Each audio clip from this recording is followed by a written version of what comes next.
भोले तो बस श्रद्धा और विश्वास देखते हैं। भोले की कृपा के लिए क्या देवी देवता तो क्या राक्षस।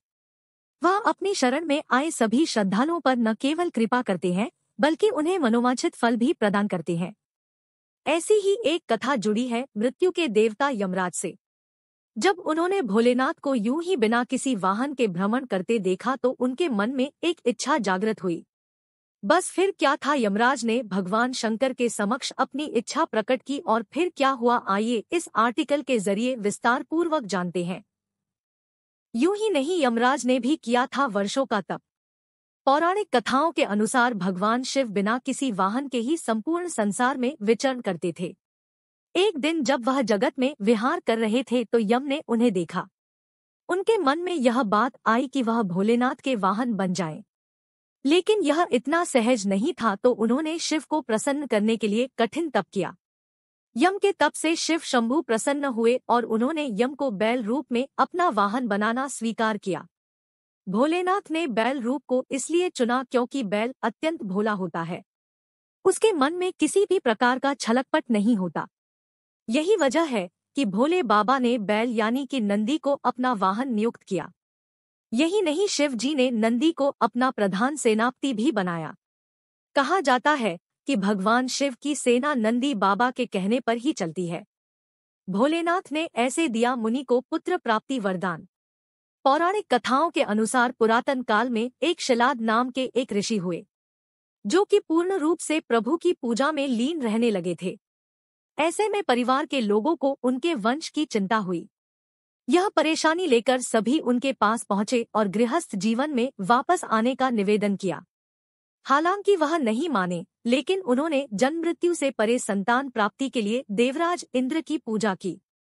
इंद्र प्रसन्न हुए तो लेकिन ऐसी संतान का आशीर्वाद देने में असमर्थता जाहिर की। जब इंद्रदेव से इच्छा मुताबिक संतान प्राप्ति का आशीर्वाद नहीं मिला तो शिलाद मुनि ने शिव की पूजा की। उनके कठोर तप से शिव अत्यंत प्रसन्न हुए और स्वयं उनकी संतान के रूप में जन्म लेने की बात कही। कथा मिलती है कि एक दिन शिलाद मुनि खेत जोत रहे थे, तब उसी भूमि पर उन्हें एक बालक मिला। वह उसे घर ले आए और उसका नाम नंदी रखा। भोलेनाथ ने दिया अजरअमर होने का आशीर्वाद। भगवान भोलेनाथ ने मित्र और वरुण नाम के दो मुनियों को नंदी के पास भेजा। उन्होंने नंदी को बताया कि वह अल्पायु है। यह सुनकर नंदी बाबा वन में चले गए और महादेव की पूजा अर्चना करने लगे। उनकी पूजा से भोलेनाथ प्रसन्न हुए और नंदी को मृत्यु भय से मुक्त अजरअमर होने का आशीर्वाद दिया। इसके अलावा गणों के अधिपति के रूप में भी नियुक्त किया। कथा मिलती है कि जब असुरों और देवताओं के बीच समुद्र मंथन चल रहा था और उसमें से विष निकला था, तो उसे शिव ने धारण किया था। लेकिन विषपान के दौरान कुछ बूंदें जमीन पर गिर गई थी और उन्हें नंदी ने अपनी जीभ से चाट लिया था। नंदी के इस भाव पर भोले अत्यंत प्रसन्न हुए। इसके बाद भगवान ने नंदी को अपने सबसे बड़े भक्त की उपाधि दी। साथ ही उन्होंने कहा कि जो शक्तियां उनकी है वह नंदी की भी है। भोलेनाथ की कृपा पाने को ज्ञान स्वरूप तप और विष की बूंदे को चाटने की पवित्रता नंदी बाबा की महिमा को और भी बढ़ा देती है। इनसे लगाई गई अर्जी कभी खाली नहीं जाती।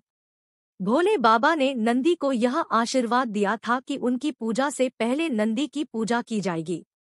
यही वजह है कि हर शिवालय में नंदी बाबा की मूर्ति जरूर होती है।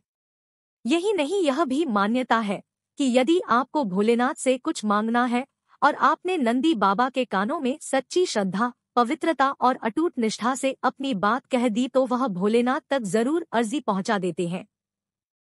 यही नहीं, शिवजी भी मुराद पूरी कर देते हैं।